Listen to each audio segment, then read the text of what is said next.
Hello, Terri here from Generation Artax. Because this is a holiday episode, we just want to give you a heads up that we talk about Santa.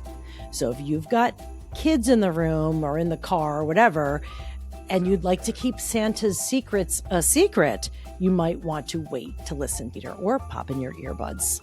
You've been warned. Have a wonderful holiday. Are you ready for us?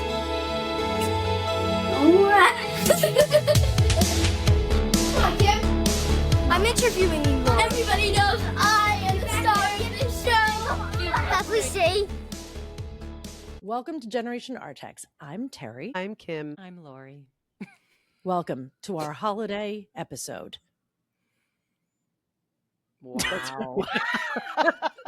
We will begin. I pushed for this. I really wanted to do a holiday episode because Christmas was really important to us growing up. It mattered a lot to me. It was very exciting. We were very lucky to be in a situation where we could get excited and open our presents and blah, blah, blah. And it was a big deal. We do have some journal entries from that time. Some of us. I have one. This is going to sound like the most non-me thing to say, but it truly was magical.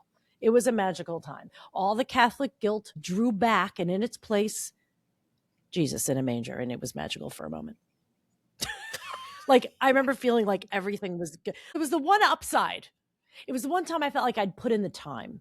You know, we'd put in the time all year. We get that time, and we're there in the rows. And who are these fucknuts who just showed up for Christmas Mass? When we've been here all year, who's been putting in the time?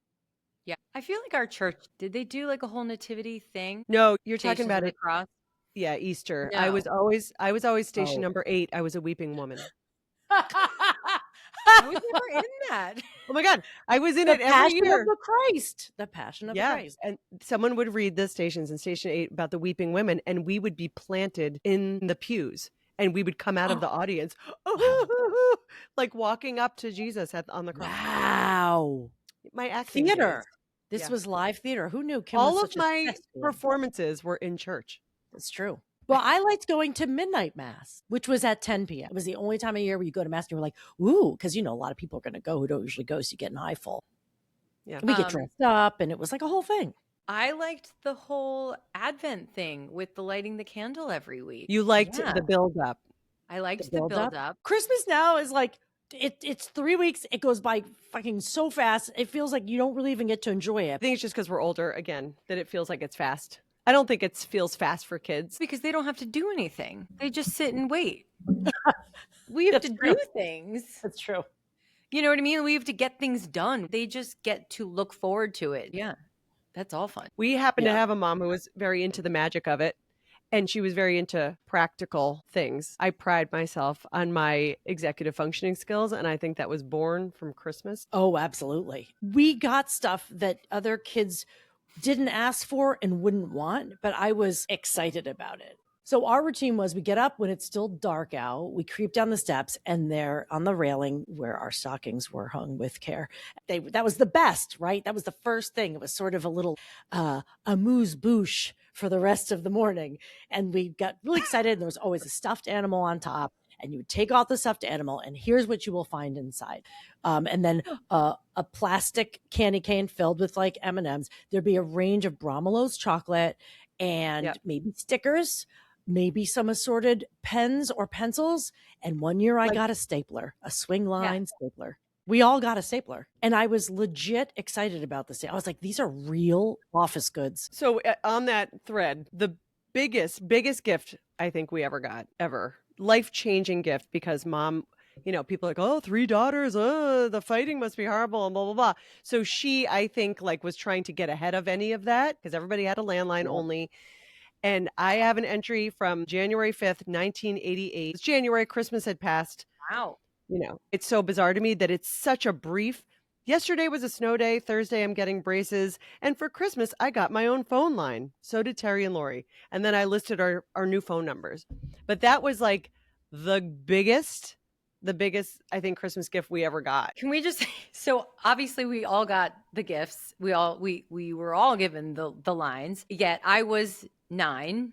And so I was not talking to anyone. See, the only people I called were your phone lines. Well, it's true. This was, you can't give, I mean, listen, everyone got the same thing. You cannot give the oldest one something that the youngest ones get. So our parents heard and talked to their friends and whatever. Most people would be like, that's insane. You can't have your own phone line. You got to pay for extra phone line. And one of mom's friends have 4 said, landlines. it'll be the smartest thing you ever do. But our mom's friend said, it'll be the best thing you ever do. It was the best thing we ever did. It will keep peace in the house. You're going to have 3 teenagers. You cannot have them fighting over the phone. It'll tear the family apart. So we were lucky to open these boxes. And let me just tell you, I kind of thought I'd get a cool, like you picture like a cool little phone with like a pair of lips, like a cool little cute phone. Like I wanted one of those. Like, kids had like football phones.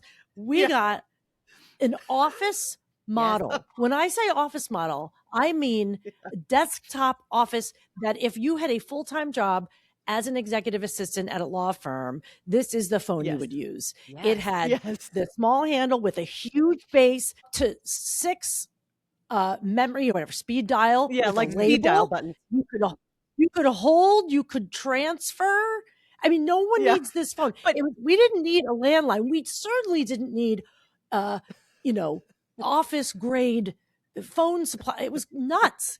The way they were beige. It was a weird choice. They were beige office phones from like Staples. It was bizarre. So the only way we could personalize it was I got a pink and yellow curly cord, so I could put my own cord on the phone. Long cord. Special cords. I remember my cord. But Lori had to have a phone too, of course. No one's calling Lori when she's not. No, I was on the phone constantly. All the time. And so that was like big for me. And then in between, Lori would be calling me from the next room because she had no one else to call. The phone allowed for future Christmases to build on. The following year, December 31st, 1989.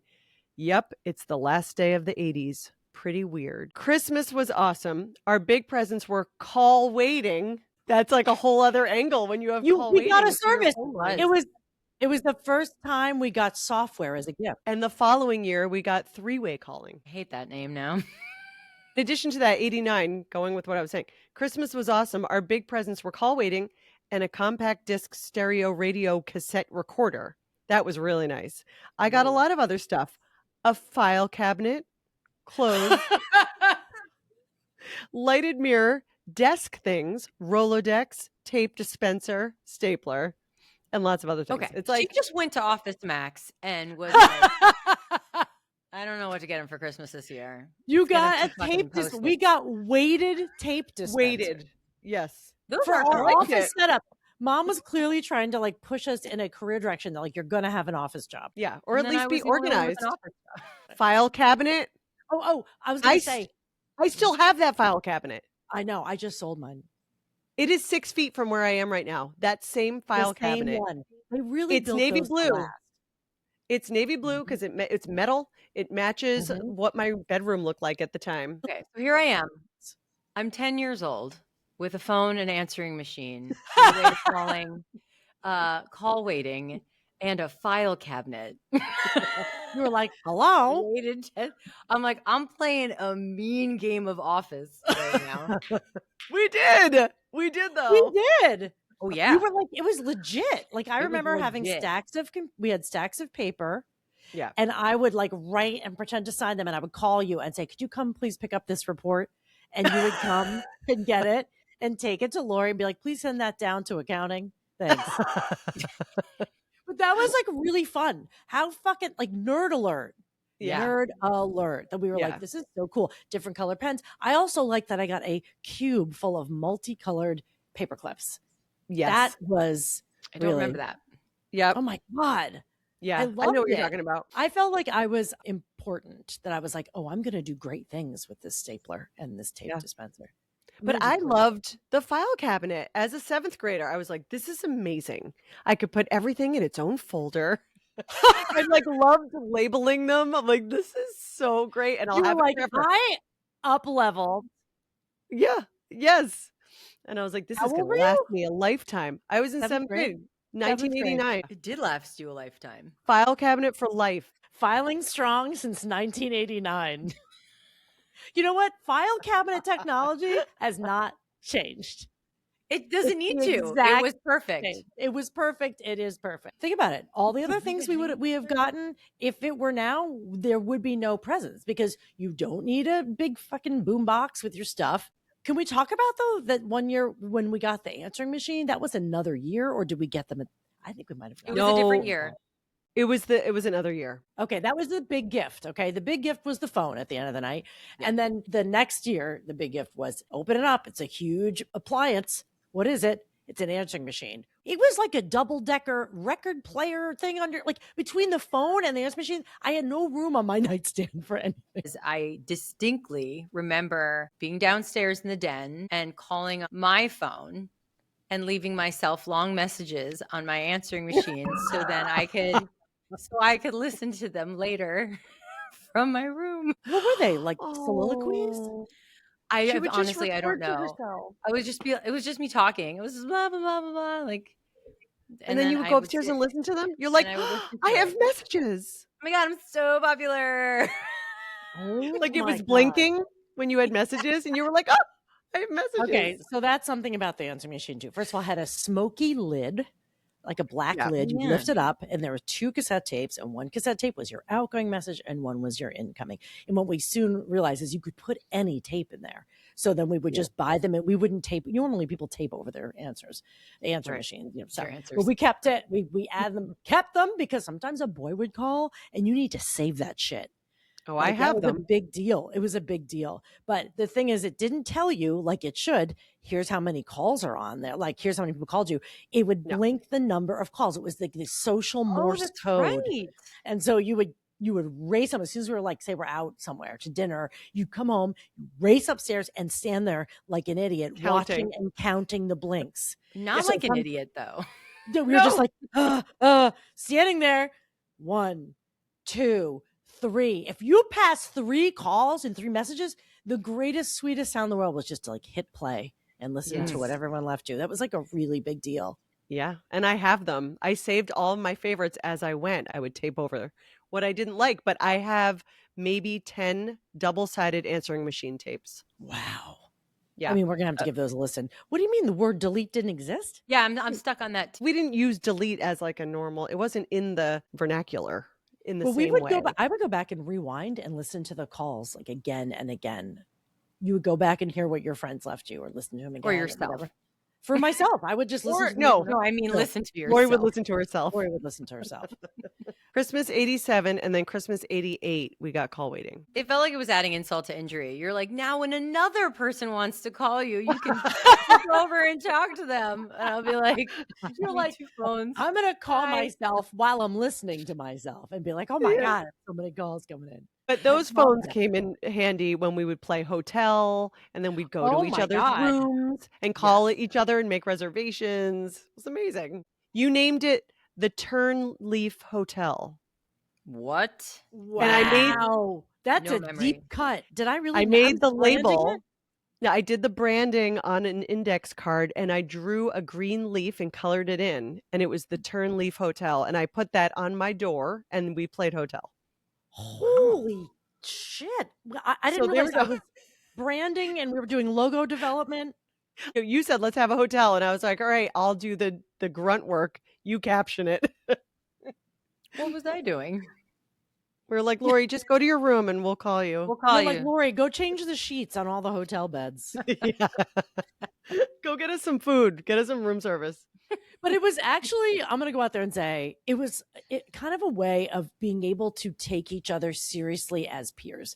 Because when you're working in an office, it wasn't like, Lori, like you could be a person. It was almost like, oh, Lori, could you take care of this? It was like, of course. It's like you're improving and you're playing at being adults and you're playing at treating each other like adults, which is pretty rare. Yeah. So I have an entry.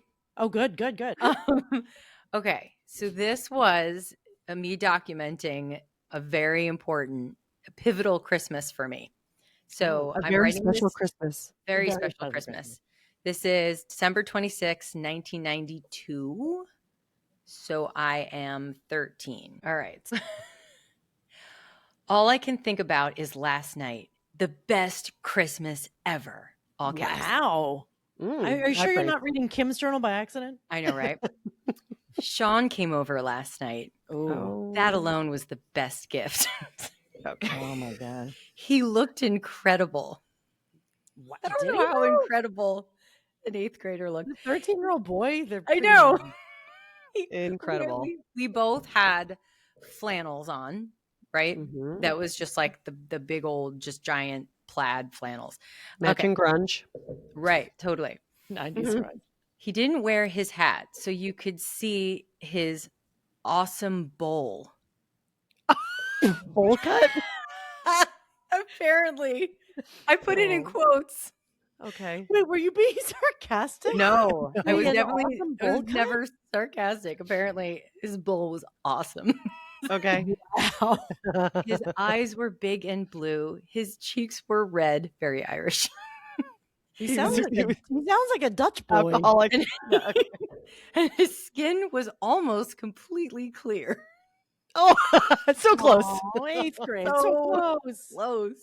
He had a plaid flannel button down, red and blue, mostly blue, but it had some colors. His jeans were like mine, regular, light blue. He was perfect. Polite, outgoing, smiley. He came to see me. Oh. Okay. The 2 hours with him began boring and nerve-wracking with the urge to impress. We played pool. I won, I might add. That's how I wrote it. And sat and talked a little, but bored! Exclamation. We opened each other's gifts. He thought the poster I gave him, singles, with magazine letters that said, "Sean, why the hell did we see this twice?" and the ticket stub. We remember that movie Singles? I love that Yes, movie. of Yes. course. It was But, huge. like, we hated it at the time, and we went and saw it twice. I don't know. He Wow. thought it was funny, thank God. He gave me this toy. I think it's a mouse. Okay. I have no memory of that. And a necklace, which I'm wearing now, simple black line with a blue bead and a Japanese bead with writing and a hummingbird. Then I gave him a hug in fear that more would be interrupted by occasional visits from family members. "Oh, I get a hug," he says in a way that he wanted and expected more. So, Excuse you, 14-year-old boy. Yeah. He's like, oh, it's just a hug. Thanks. He's like, cool, where's my hand job? God. Wrong sister. Take your hug and shove it. So we sit on the colored couch on the den, and I turn to him just to get a little better view of his face. "What, do you want me to kiss you or something?" Ouch. That's what he said to me. Yikes. What is God. wrong with him? I don't know. And then I wrote, Hold on. I wouldn't mind. Wait. Who said? Did you really say that? Sorry, he said, because I turned to look at him, like I twisted, and he goes, "What, do you want me to kiss you or something?" I've never kissed anyone before, and he knows this. So I was embarrassed. Oh. And then I said, "I wouldn't mind, but that's not why I turned to you," which was true. He goes, "Let's just play again." He said, "Fine," but he knew I wanted more. Ugh. Play again? Play pool. what? We were playing pool. Okay, we're just gonna play. Right. Okay, Yeah. gonna shoot some pool. Our pink pool table. Yeah. That was fun. And we played and we tried to mess each other up. Mhm. I would lean against him. He would put his arms around me. I got that good old whirl in my stomach. Then he threw down his cue and held me tight and close to him from behind. My stomach was having a ball. And then I said, I put my cue down. Is that what that's called, a cue, right? Yeah. Okay. Yeah. Oh God. "What do you want to do Okay. now?" he said into my ear. Oh my God. Seduction. My Wow, God. that is like, listen, So Sean, uncomfortable. bring it. Look how red she is. She's so Sean, red. Go to bring it. This is not just the white please balance. go to YouTube and see Lori's red face right Lori now. turning colors. Also available go on to the YouTube. Spotify. Yeah. If you don't want to see Lori embarrassed, just listen to it. But Lori has just turned magenta. Oh God. Okay. So he goes, "What do you want to do now?" he said into my ear. "I don't know. What about you?" I responded in a voice that said, "I think we both know what we want." You're third fucking team. Wait. You're just repeating what you've heard. Like, this is from Yeah. movies. This is from. Right. Oh God. He goes, "Anything You know what I want. anything you want," he said. You're the guest. It's your choice. That's from me. You're the host. It's yours. Let's sit down. That was me. So I sat on his lap. I worshipped him so bad. I moved over to his right so that my butt was on the cushion, but my left leg overlapped his right. My arms were around his neck and his were around my waist. I held him as close as I could and occasionally pulled him so we were cheek to cheek. You're so adorable, I said. He looked so uncomfortable. He looked me in the eye. I'm loving the screenplay. Keep reading. Oh, Merry Christmas, Lori. Merry Christmas to Yeah. you, Sean. We talked a little. I haven't read past this point because I was saving it. This So is like I Hallmark. have no idea what's coming, and I'm It's Hallmark. terrified. Okay, good. Let's. Oh my God, I God. love this so much. We talked a little. Then he Okay. told me he wanted to watch me play pool, and he liked standing up better. He likes I would watching. get up and bend over for the shot, and he said he'd help, and he leaned over me, like with me, and held me close from behind. This sounds so pervy. Wow. Soon we were talking about hair, his back problems, What? Is he 40? stretching out Were you my dancing height. with an adult? These are so weird. Like, why We started talking about his sciatica. apparently that's what we were talking about. No, real hot, Sean. You just lost the room. Right. Then okay. Then I go, my mother and father, which why did I call them Father? I've never My mother referred to and them as father. Mother, In my own father. journal. Like my mother Father and won't father approve. came down to say goodbye and Merry Christmas because he was leaving in a couple of minutes. Oh. Once again, he was polite and adorable. They all left. And Who all left? apparently- Everyone left you home with this They didn't leave maniac? me. They left me alone in the den and then like went back They went back upstairs. upstairs. Oh God. I never gave you my What? This is torture. She's laughing. For her. Oh, God. I never gave you my Christmas kiss, he said. No, you didn't. I said, No, because you were playing seduction chicken. oh, because I was leaning over the pool table. We moved to the back of the room. Okay, I remember this now. I was still walking. Okay, when he grabbed my arm, I turned around and we both leaned forward. He opened his mouth right away and out came his tongue. Whoa. That's terrifying. He opened his mouth and out came his tongue. a Release horror the movie. Kraken. This is a horror movie. It turns into a horror movie. Whoa. I'm just picturing like Whoa. I'm opening my mouth and sticking my tongue out. If you want to see it, go to the YouTube channel. Oh my God. I wasn't aware he would start so quickly. Oh God. I opened my mouth and allowed his tongue to enter. I'm purple. That was a legit spit take. I've never had one of those. Oh God. I don't want to read the rest. Lori is purple. Lori is purple. Lori's sweating. I'm sweating. Are you having a hot flash? Oh my God. This is He so moved. great. Oh God, I can't. I just He spit on moved. the floor. Keep going. He moved with a pace and I followed along with it. His tongue was in my mouth and stayed there, but he kind of pulsed it in and out like he never really left. Ew, I No. don't like this at all. No. This is No. so No. bad. No, I I don't wanted- like it. I wanted It sounds to like kiss- an exam. Oh God. He was probing. Yeah. Yes. Probing. I wanted to kiss so bad, I fought my way through it to get my tongue into his mouth. That part was a struggle. He but had like still a tidal fun. wave. It was a tidal wave of tongue. You had to swim upstream. She was like, ah. She's trying to swim up. You're like tongue wrestling. You're like, I can't even kiss him because I'm too busy receiving. This is awful. Because he was just like blah blah blah blah blah blah blah blah his tongue. And I'm like, Smooth. move. Real You're like, let me smooth. get in It's a there. tongue traffic jam. Oh Traffic God. jam. Oh, I expected and wanted to go longer, but he closed his mouth while mine remained open. Oh, have you ever had that? he all of a sudden closed, but I didn't know that was going to happen. So now my open mouth was on around his closed mouth. Okay. It's terrible. Okay. Okay. Oh. We both opened our eyes with a small feeling of humiliation because we didn't end the same. So, okay. So now we're sitting there tongue wrestling, and then he closes his mouth. Mine's still on around his face, and then we both opened our eyes. This is a terrible moment. Oh, God. Oh, God. It's so 13 years old. I love it. Oh, my God. I love that he thought he had the moves, though. He's Yeah. like, let me give you my big kiss. It's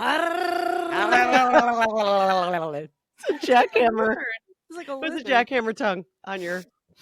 Oh, God. We Gross. laughed, then hugged close. I love the feeling when his arms are around me. Sorry if I sucked, but it was my first time. I said. You're disclaiming yourself? I know. I You hate thought that. he was doing a good You're job. apologizing. I didn't know what a good job or a bad job was. Right. You were struggling. You blatantly was said you were experimenting. struggling. It was a struggle, but still fun. Yeah. So he smiled. No, Lori, you didn't suck. Sorry if I did. I haven't kissed anyone for 2 months. Whoa. Oh, 2 sorry. months, huh? We laughed. Dry spell. He's out He of then said practice. goodbye to everyone and his mom showed up. I said goodbye and that was it. When I talked to him later, he told me he loved me. Oh, Wow. I He didn't remember that loved part. you? Holy guess. shit. I mean, I thought he was being a big player, and it turns out he had real feelings. Yeah. So that was He my told first you he kiss loved you? on Wait. Christmas. That is amazing. First Christmas. It was a Christmas miracle. It was a my Christmas miracle. miracle. So, yeah. It is very Wow. romantic. I mean, I love that you had your first kiss on Christmas. Like, that's Yeah. special, you know? I have a Your boyfriend picture. came over. You have a picture? I have a picture of the two of us in front of That was a big deal. You were probably flying high. You were Oh my God. 13. Yeah. That was I think I'm 1992. Mhm. pretty sure I ran upstairs and told Kim, but you clearly don't Oh, have any really? memory of that. You don't remember Kim? That's a big deal. Maybe. You don't remember her telling you? I mean, no. Oh, I don't remember the moment.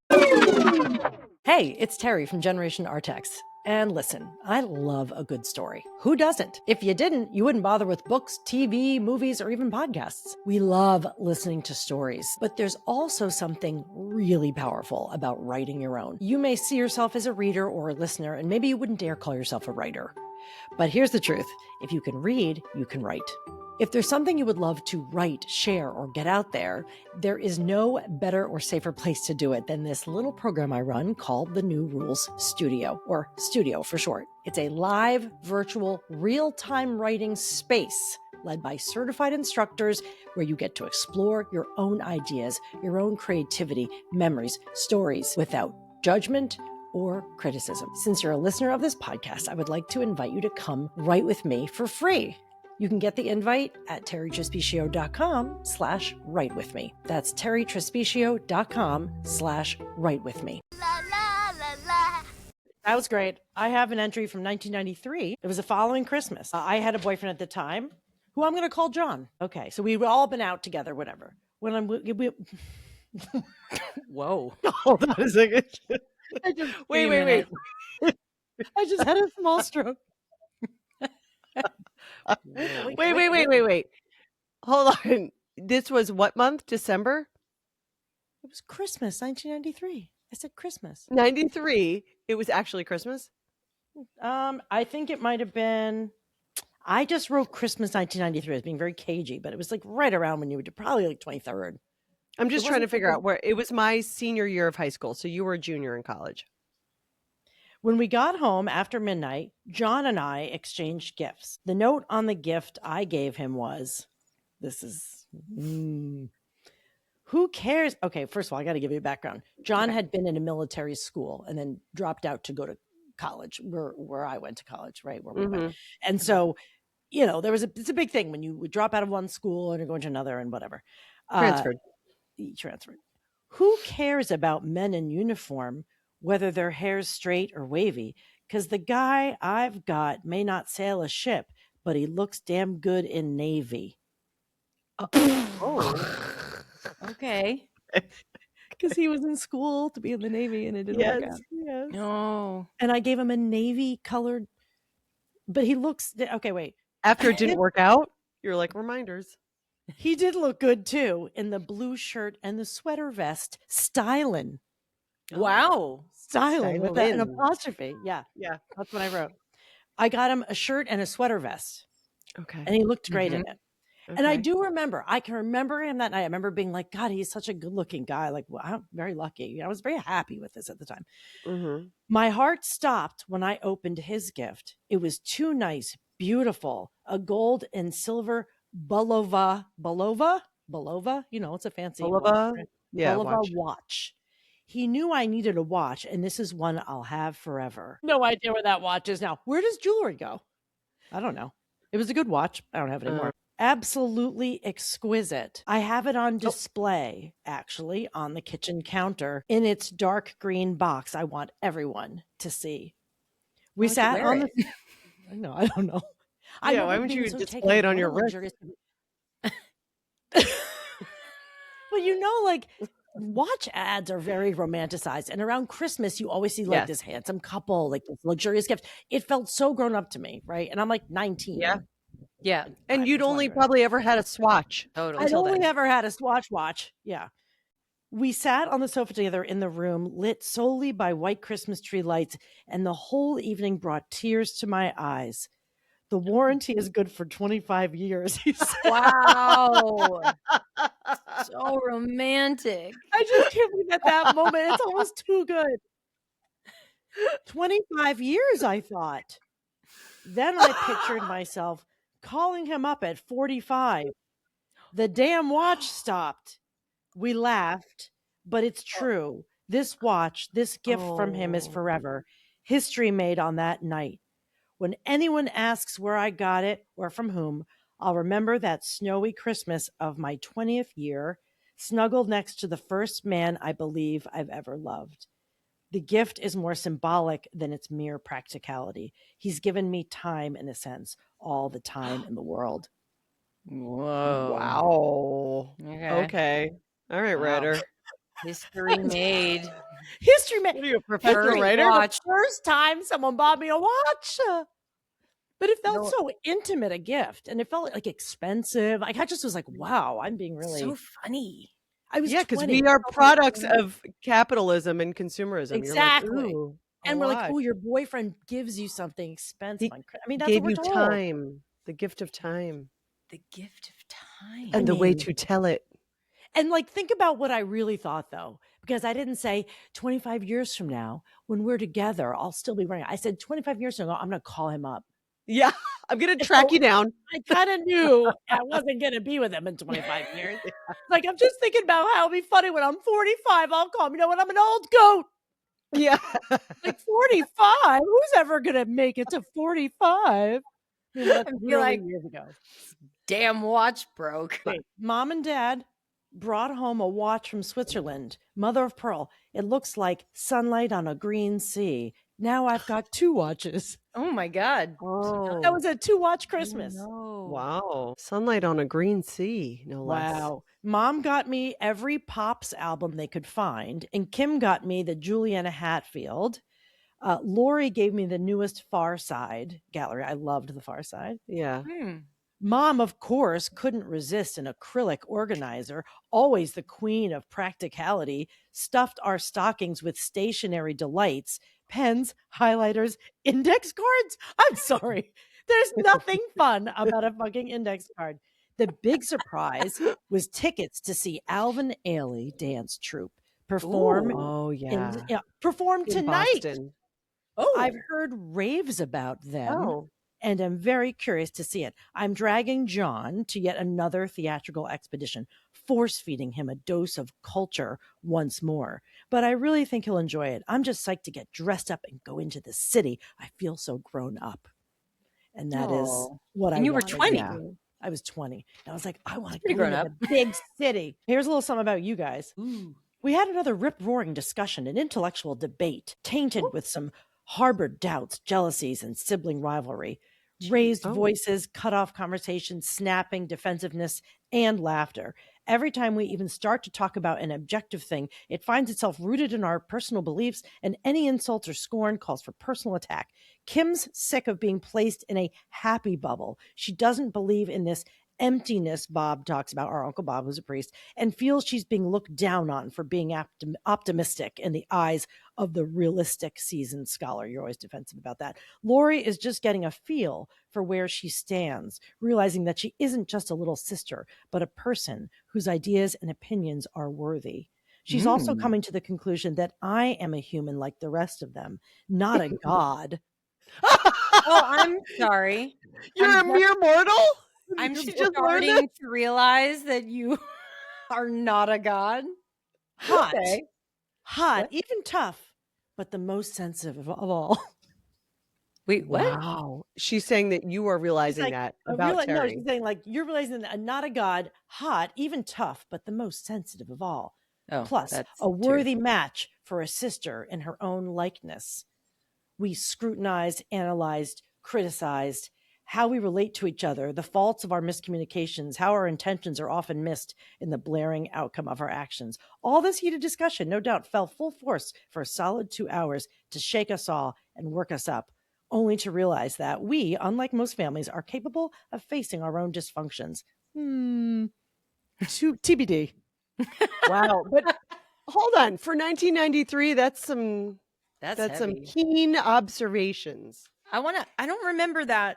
Well, are you still reading, Terry? Because I want to. Wait, one sec. All Okay. families are dysfunctional, but not all can argue effectively. And well, thanks to Bob and Mom, who cast a cooling and tempering eye over the flurry of debate, Bob at one end of the table and Bob at the other, was probably no accident. They anchor us in a sense, keep our vision clear, keep us from going off the deep end. They remind us. They remind us of who we are, what we're saying, and neutralize the clash of our acid-based discussion. It's just a lot of like insight into who we are as a family. I don't know if it's very interesting to anyone else, but it's this web of imperfect blundering and passion that makes for a family like us. We're built to last, I told my uncle, and he wheezed with knowing laughter. Wow. Well, we are. We're just like my file cabinet. Yeah. Hold on. I'm fascinated that I was a senior in high school when I was already annoyed that people were equating my optimism with naivete. I have taken issue with that forever, but I didn't know I vocalized that. I would have guessed I didn't put my finger on it until college, but I could never stand when people are like, you're so happy, and then assume I'm like an idiot. An idiot. That made me Right. nuts because I'm like, no, Wait till life no. teaches you that you shouldn't be Yeah, optimistic. right. What was Right. the emptiness, though? He said. Well, I think Bob probably talked about like, maybe he's a man of the cloth, a man of faith. Like there is a void that people feel. So part of me thinks you were sort of a little bit denying that, but I think it was a defensiveness along the lines of he's some scholar and he's don't simplify me kind of thing. Like I think that was the root of that. I felt simplified. You're saying, yeah.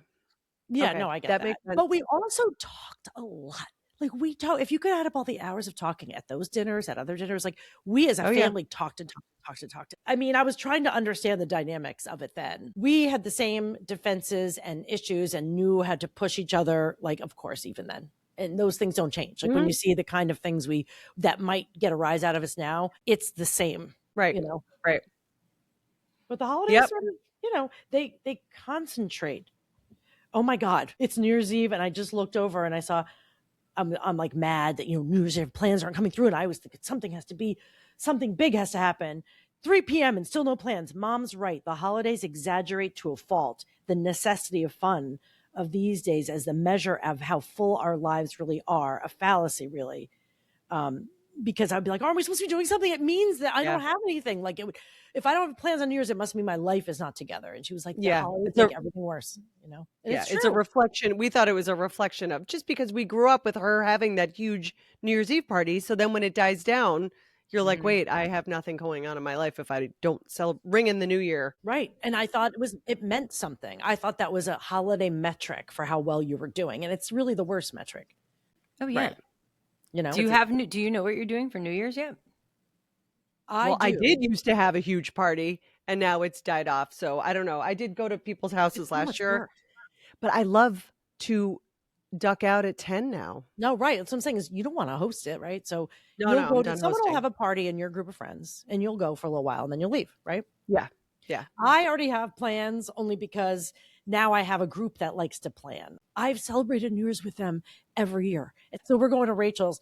Rachel and her wife, they have a decent sized apartment, but they have a huge outdoor porch that is an exact size of it's like a mirror of their apartment outside. It's a huge porch, and they're getting one of those igloos. So you put the heater inside. Oh, cool. So you can sit inside an igloo and be warm. Wow. So like we're an having addition. dinner inside the igloo on her porch overlooking the city. It'll be very nice. Wow. Very cool. Okay. That's very cool. It's just me and Gordy again. So we'll probably grab. Do you go to bed before midnight? Oh, way before. What's the point, really? I mean, year after year after year, we had this huge party and I loved it. But then once it like kind of faded off or whatever, I will say last year going to bed at 10 felt very liberating. I'm like, oh my God, I don't have to follow You don't have to do it. I don't have to do it. No, you can just go to bed and you missed midnight when literally fuck all happened. Like the nothing most anticlimactic end of a minute ever. But I have to stay till midnight because we're celebrating New Year's. It would be weird if I left.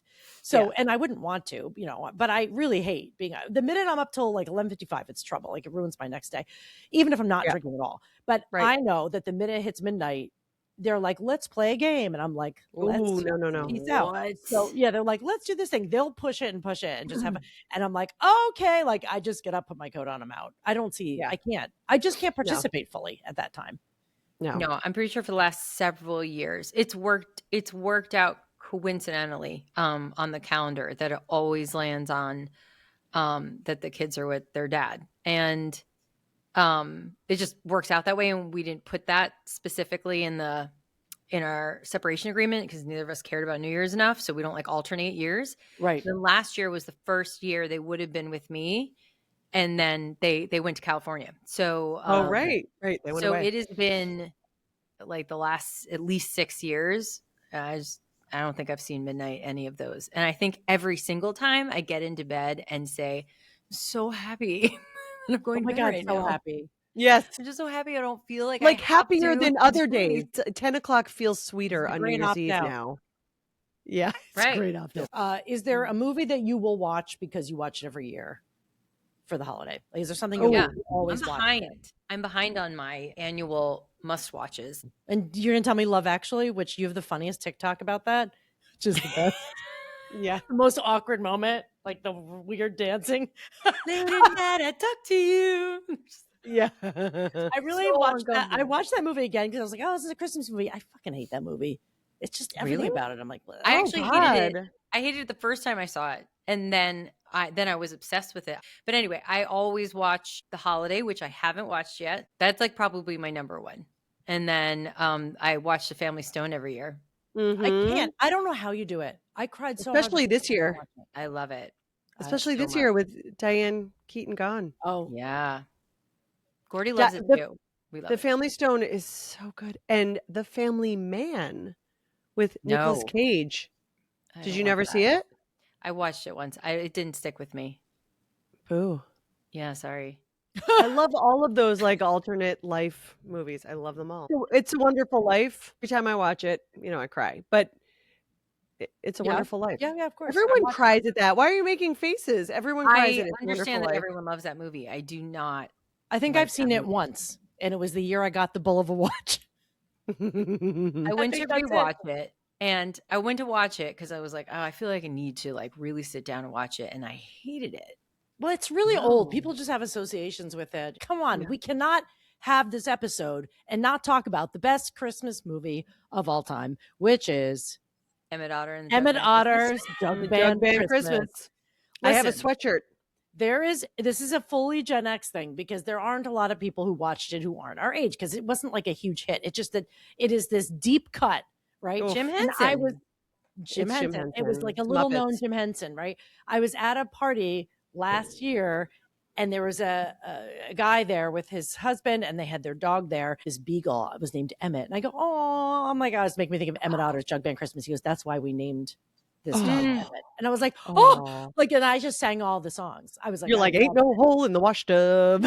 Why do we love it? It was so kind of bad, but I think one It's of the not bad.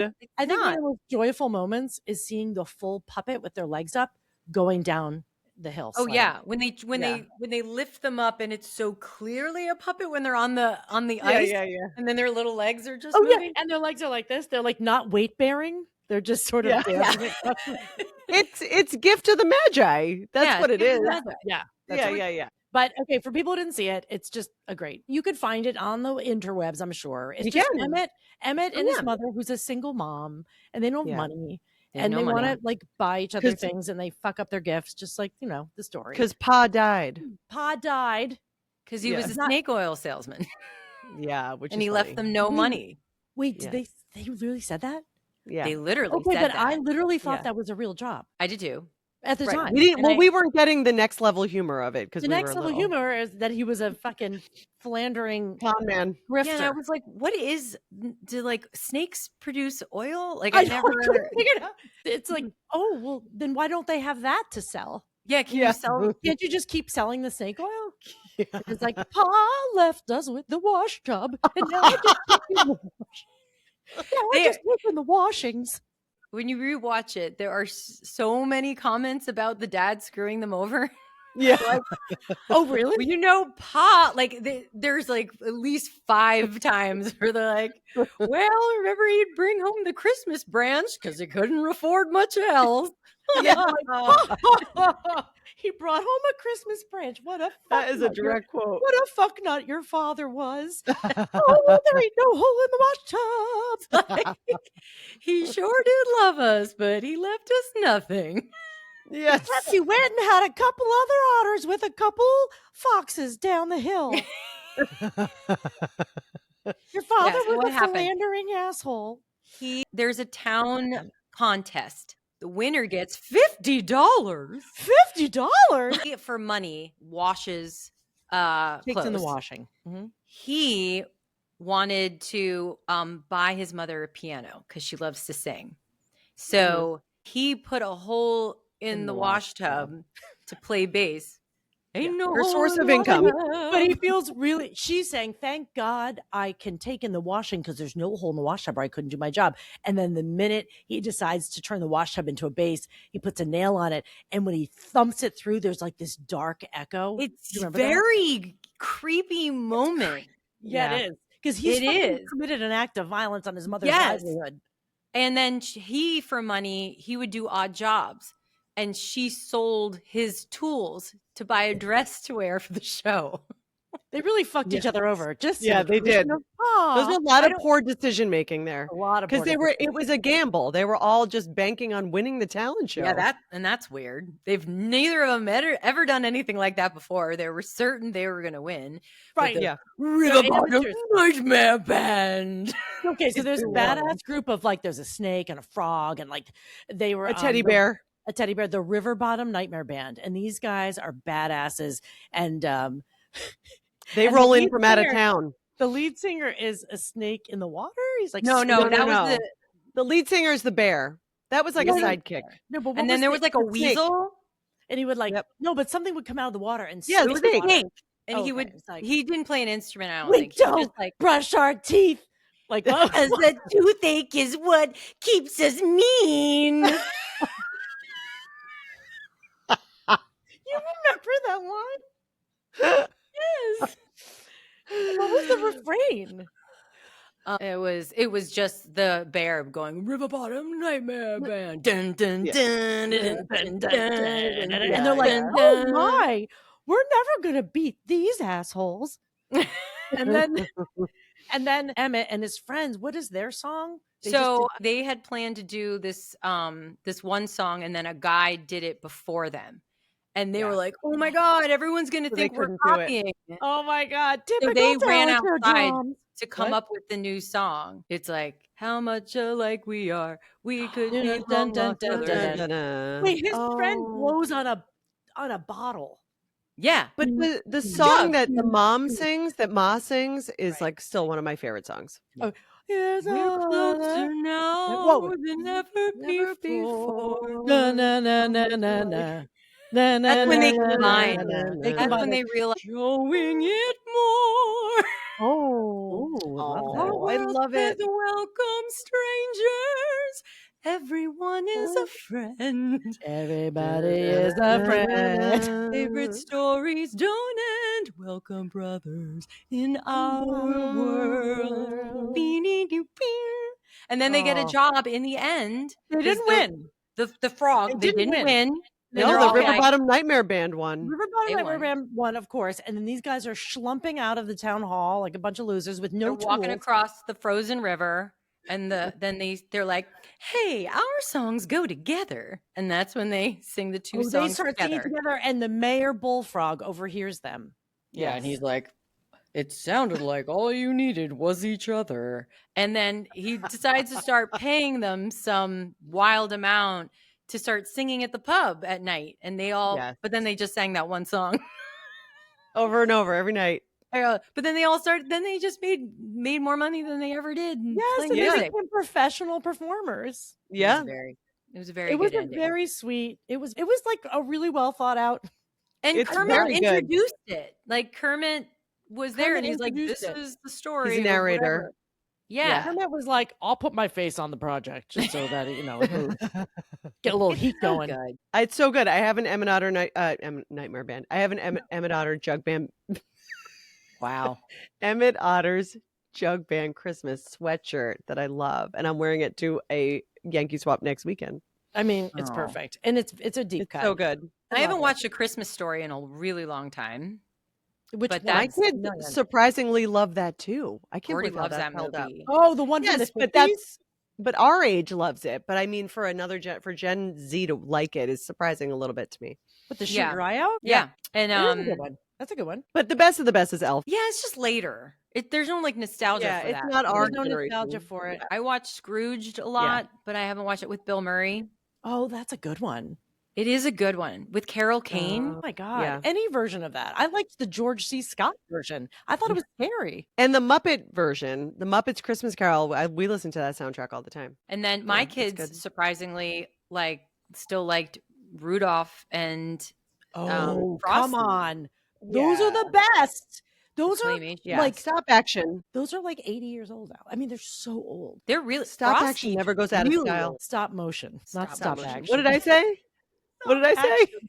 You said stop action. The movie we watched a bunch of times at your house, I think is super creepy, and it always kind of creeped me out, was Polar Express. Okay, I I don't love hate it. Polar Express. I don't love it either. Why does everyone love it? Well, I kind of don't like it, and I remember it just giving me it left me cold. First It of all, had it's no warmth. Uncanny Valley, and they don't make it anymore after that look like that because of that super creepy. Well, what was it? CGI? Like it was. It was a AI? new animation style that was born and died with that movie. But why do you think that it's Uncanny Valley? It's too close, but not close enough. It's like, yes, it looks too real, but your brain is like, you're not real, and it's.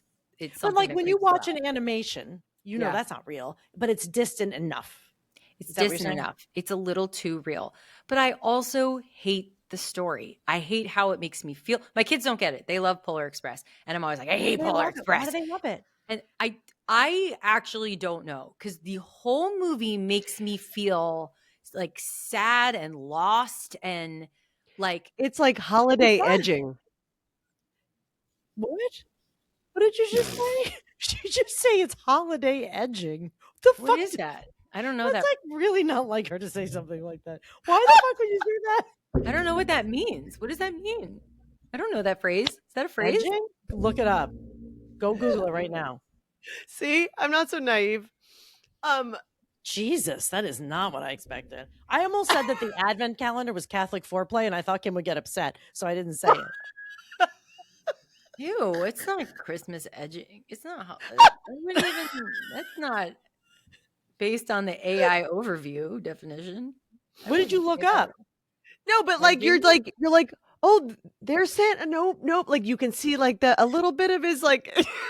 Whoa, what? Wow. Hold on. It is unsatisfying for Kim. It's completely not satisfying. But it's not on the edge I of thought being that's what you satisfying. hated.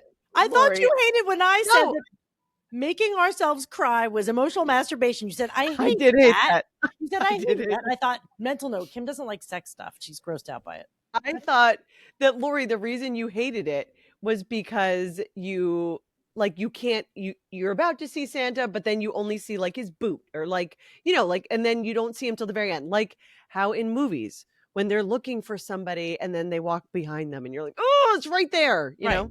But I think that there's a loneliness. That's not in why that I don't like movie. it. The movie is lonely, and I can't figure out why. You're going out in the middle of the night. Lonely. It's Yes. lonely. It's very lonely. Then there's Well, the that girl.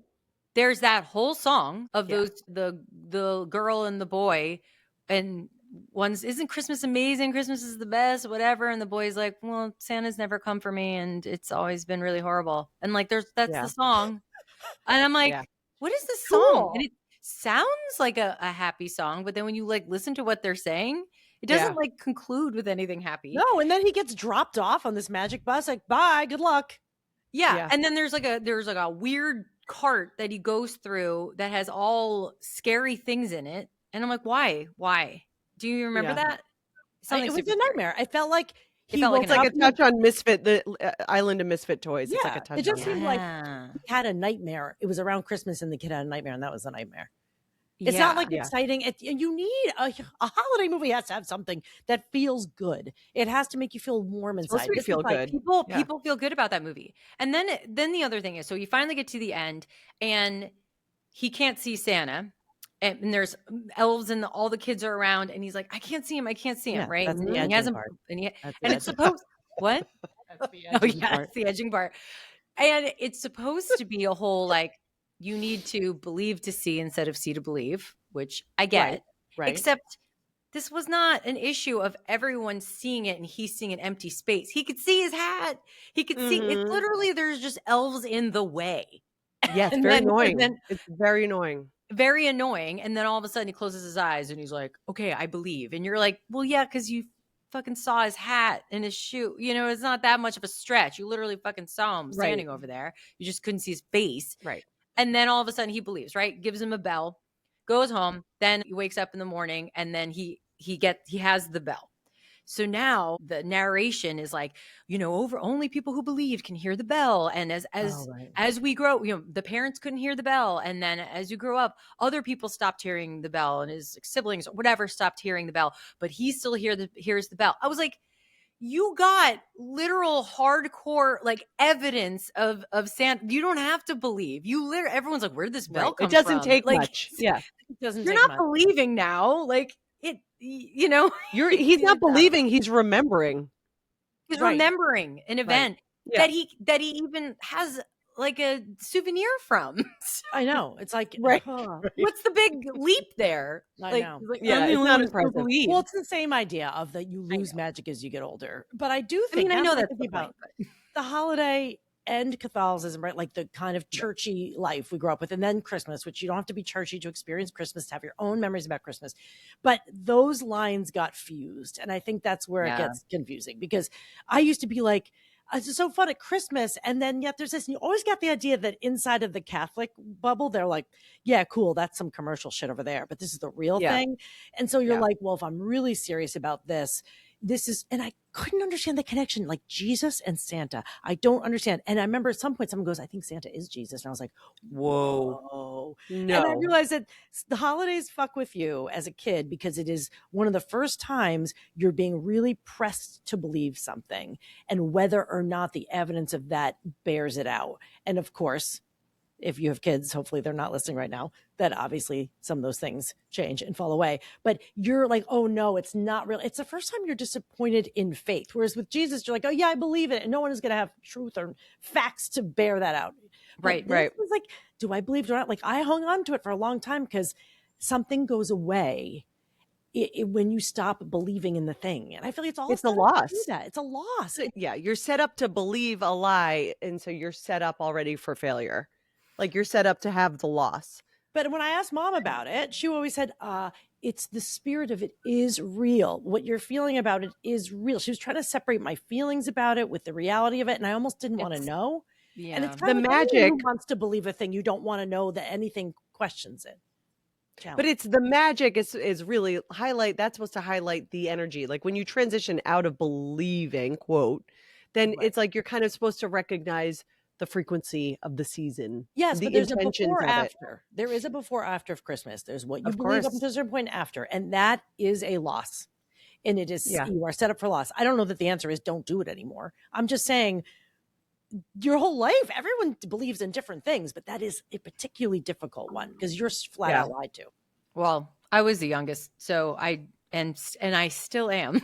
You continue again That's funny, to be she's the still- youngest. So I just, all of that went away. I was in first grade. So First grade and you didn't believe it anymore? I wouldn't have ruined it for you. I would not. I have was said the kid walking around telling everyone in first grade. You didn't tell anyone. No one said to me, this is not something you repeat. I thought I was like sharing really fucking important news. I didn't, you broke know what I so mean? many children. I didn't know I was You ruining broke their things spirits. at all. Nobody was like, well, keep in mind, blah, blah, blah. But where'd you get this idea? I wouldn't have said that to you. I remember standing in the bathroom, mom's bathroom. She was doing, after the shower, getting ready in the mirror. You said this One the of you second was time. there. This is One the of you second time you've referenced her combing her wet hair with the comb. You were in Okay. there a lot.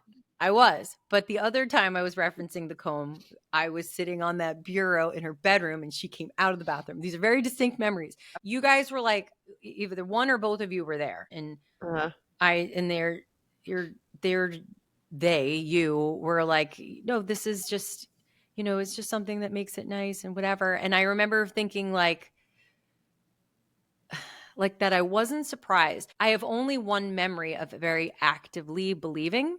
And it's the only reason that I can ever say that I did, because for most of my childhood, I didn't. Okay. And there was this one time that I pulled up those shades and looked to see if I could see Santa. And that's the only time I remember actively believing, because I was 6, 7. Oh. I know. And then we ruined it. We're like, oh yeah, Laura, it's just a fucking funny charade we played. Yeah, everyone was done with the whole I wouldn't have charade said because that. you were older, right? How old are you, Terri? I mean, I was definitely way older. Like I knew it wasn't true, but it was one of those things that was like, I'm going to believe that this is real. Like I was clinging to it, kind of like how I thought I was straight. I was like, Santa and your Straight. heterosexuality are all in the same I boat. don't remember because no one told me. It was like you kind of figure it out. Like you get to a certain age. There wasn't one moment. I didn't have a Lori in my life going around saying. But I helped mom and dad all through high school bring the gifts up Christmas Eve to put under the tree, and you guys hid. You're like, la la la la la. I couldn't. You were like, I don't want to know. Tradition. I didn't. I just couldn't bring myself to do it. I know. So I was deep in the practicality of it, and I was helping them set things up. No, I refused. I remember, every Christmas, I woke up before everybody would walk down and just look and then see everything and get so excited and then go back to bed. I knew I wasn't supposed to go down there, but I just wanted to see if it had happened. Right. And I loved that. I remember that feeling. And then I remember, I don't know how old I was. I feel like I was like 12. It was the first year that I just slept through. And I woke up and everyone was like downstairs having breakfast. And I was like, what? It was the first time in my life. And I was like, what? That was terrible. We really wanted to do this holiday edition. Also because obviously this podcast is very new. We only launched it right before Thanksgiving. So at the time of your listening to this. And we are so blown away by the response, really. So of course we would ask you if your holiday gift to us would be to like and subscribe, follow, download, do all the things. If you're willing, rate and review. You could just hit 5 stars and write amazing, and that'll do it. And that makes a really big difference. I mean, we're completely independent. We do not have sponsors. We are doing it ourselves. But eventually we will. But thank you. Thank you for all your support. And go to YouTube to see Lori Turn Purple.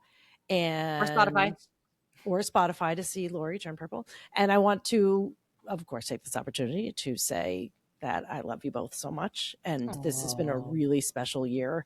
Not an easy year, but special and important because we made this together. And it just means everything to me that we did this. And of course, I feel lucky that I get to celebrate with you still. Yeah. It was born like sweet baby Jesus. La la la la. Did you have an unrelated? Well, I was going to ask about, we talked a lot about different gifts that we all remember, but was there a gift that you got that changed the way you saw yourself? Where you were like, oh, I'm different because of this. Like, I'm older because of this. Like, it might have been the simplest thing. It might have been clothing, or it might have been, I mean, probably maybe a boombox, but probably not. But there was something that you're like, it wasn't just a gift. It was like, this became part of your life. And you were like, oh, I'm a person who. Oh, I think mine was third grade or second grade when I got my guitar. Oh my God. That was a Christmas present? Yeah, I have a picture of it, of me opening it, and you guys mouth agape in the picture. Really? But you had asked for that? Nope. I always said, What? I always told Mom, someday I want to play an instrument, but one that I could sing along with so I can play for my kids someday and sing along. Wow. That was How what old I were you? wanted. Second grade. Second grade, she knows she wants kids? Well, So hold on I a knew, second. yeah. Then you did learn how to play and play Oh, wait. well, but have you ever played for your kids? I mean, yeah, I've taken it out. All I have is church music, but yeah, No, I've but wait, taken it so out and played. you said, I'd love to have an instrument. You weren't specific. And then you just opened the gift and there's this guitar? So I knew I didn't want a like trombone. Right. And it was either going to be a piano or a guitar. And I'm sure she's like, we're not getting a piano. Right. So I opened it and she said, and your lessons start on January 5th. I'll never forget it. That was second grade. And I remember I was learning to write like letters at the same time I was learning those letter notes on the guitar. Oh, wow. You were Like in learning what? script. Maybe script in like second grade, or was I learning to write letters in second grade? That's not possible. I was learning script. We learned things later then. Right. But and I what- remember like learning the F note on the guitar and being like, oh, I just learned how to write this today in school. Like it might have Oh been my- script. Cursive. Wow. Yeah. And you Wow. weren't like, I don't know if I want to play guitar. You were like, this is great. I'll do this. No, I was psyched. I was so psyched. That is a real risk. Here, you didn't ask for a guitar, but here you go. Yeah. No, I think I said like either guitar or piano. I didn't know what other Mm-hmm. instruments you would play that you would sing along with for your kids in, True. you know, Yeah. Not a flute. 30 years. I I don't was about planning you? ahead. I don't know. I don't think it's going to give the same weight. I wouldn't say this is like made me feel like a different person, but it was definitely a unique gift. And I don't remember if I picked it out. I don't know how it came to be, but it was when I got that standing lamp that had Mm. those glass. It's, Oh, Yep. yes. Panels. it had glass Yeah, with like beautiful. the Pink. frosted flowers on them. No pink, no color. It was just It was like the clear glass and the whole thing lit up. it was clear glass with like a frosted flower, like embroidery, if you will, Yeah. but like on glass. Okay. And then it had two things of light that went all the way down to the bottom, little light all throughout it. So there's like the main headlamp, but you could also just have in the whole base. And I had it, it was probably there all the way till Dad moved out. I feel like that was the beginning of my love for objects in a house. You know what I mean? Of like Yeah. the cozy, that it was the way the light glowed. You know how I feel about overhead lighting? And Yeah. it was like not even overhead of a lamp. It was like emitting from out. Yeah. And it like made such a cozy space, which is the same sort All of you care about. feeling. All I care about. Yep. Right. Mm-hmm. I think I just stared at it. I think I literally went in the room and would turn it on and sit down on my carpet and like, because what are you going to do? It's a lamp. Yeah. Can't play Right. with it. I think I just Right. sat and stared at it. Can we just please? Wow. I wish there was a picture of you staring at the lamp and we just be like life before iPads. Yeah. Terry, what's yours? Yeah. I mean, there's a tactile thing that I won't forget, which is when I got flannel sheets for the first time and they had these pink and blue flowers and an Yep. electric blanket, which we didn't grow up with down comforters. Right. I kind of wish we had because I love them so much, but no, we had Right. these thin old lady blankets with thick wires running through them, which you would plug in. Like, oh, why don't you wrap yourself in a skillet as you go to bed? That's a good Yeah. idea. There was this big dial with the numbers at the bottom. Yep. And I loved getting into that bed and I got Mhm. my first clock radio and I loved the electrical, like the clock and the dial, and loved turning it and finding things to listen to and like laying on my side and listening to that and just being cuddled up was like really cozy memory and just feeling so safe and cared for. And I feel very lucky that I got to feel that way. But the gift that made me feel different about who I was was always fragrance, which I still really care like a lot about. So it's just interesting. weird because no one else was into that. But I remember I was given a gift. It was 3 frosted glass bottles.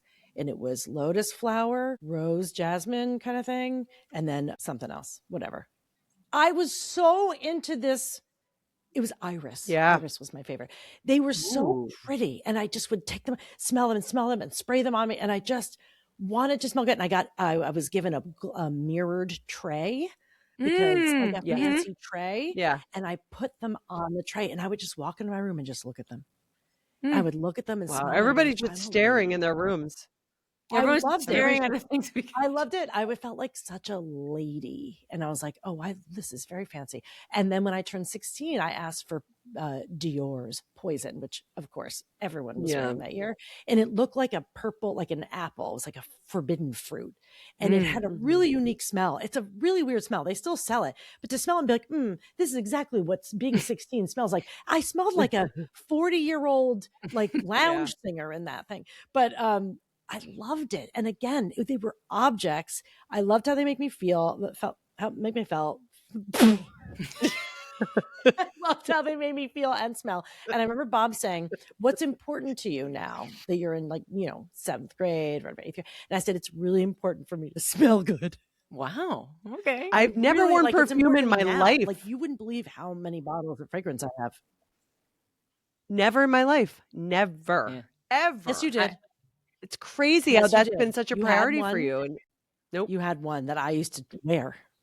I used to go in and use Well, it. you took it then because I never wore it. I never wore perfume. Never, ever, ever. Someone Nope. told me it's a Maybe Libra you thing. grabbed it. No. That's like a finer thing. It just Yeah. mattered, that and Yeah. jewelry. And I still say fragrance and jewelry. Like, could I be more of a chick? I love that shit so much. Yeah, It's you funny. do. Neither of you give a shit. No. You don't care about it at all. You don't care about clothing or perfume. And those are like 2 of my favorite things. I don't care about Claire. I don't care about perfume, clothes, jewelry, shoes, bags, any of that. I don't care about any of that.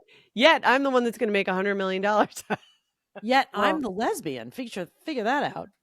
I know. I think that Yeah, I'd be right. the one who's excited about that. I You're still going to care make about $100 lamp. million. Good. Then I'll take $1 million of it and I will spend it. I know, but I'm going to have to research where I'm going to give it all. You got to give all that to good places. Well, all right. that's good. Happy holidays, everybody. And Happy I'd say holidays. that's enough. Happy holidays. That's enough. That's enough. La la la la. This episode of Generation Artax was produced by us, edited by us, and hosted by us. Our theme music is by Danielle Musto. Art and design by Ryan Andrews of ryanmade.com. Please follow, rate, and review to help save more Gen Xers from the swamps of sadness. Follow us on Instagram at Generation Artax, that's ARTAX, and visit us at generationartax.com.